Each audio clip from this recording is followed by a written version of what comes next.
archives going with The Nightingale by Kristen Hanna. So this was a book club read. This was back when I was sensible and I was buying all my book club books on my Kindle. However, because the UK makes books really cheap, so there were times where I just bought a physical book instead because it was cheaper than getting the Kindle book. And then it also, like, this was before you even get to the vanity component, which is like, the vanity component being like, the book just looks prettier in person. So this is beautiful. You can see this is a historical fiction. And you've got the lady there in the background. This is a Reese's book club book selection, but it was also part of my London book club. When it came up, I was a little bit surprised. So this was, I think, the first time I'd actually considered books set in World War II as historical fiction. And after speaking to some people that I've met along the way in the years that followed, and pointing this out, a lot of people were confused. I've met someone who is a historian, and he doesn't understand why anyone would want to write fiction on World War II because there's so much literature of and biographies by people who have lived through that period.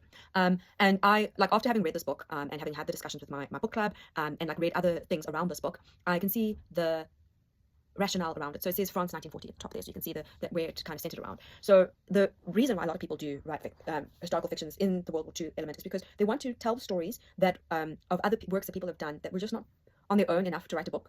Or so sometimes they'll be like, oh yeah, this one person, she mailed a letter and it saved 1,000 lives, but it wasn't the only one that was like it. So then they would build a whole story around it and add the richness and to give you insights on what life was like around that. As someone who is an Anglophone, a lot of my World War II stories were centered from the British experience, or it had to be been translated into English. So I'd read Anne Frank, and I'd watched some war movies that were seen from the American perspective, from the British perspective. And when we talk about life, either on the front lines or as someone who was hiding from the Nazis, or someone who was going to be in a concentration camp. And so this was something that was completely different. I had never even considered what would happen. What was the world like for ordinary civilians, not soldiers, civilians living in France during the war? And I thought it was a beautiful story. I have a very different perspective on how to behave in these circumstances. And as someone who has sisters, there have been times where I related more to one or the other sister, and I've seen sisters. So you get the rule follower and you get the person who is a rule breaker their entire life, and seeing how they behave when things are changing. So the one who cowers and the one who rebels,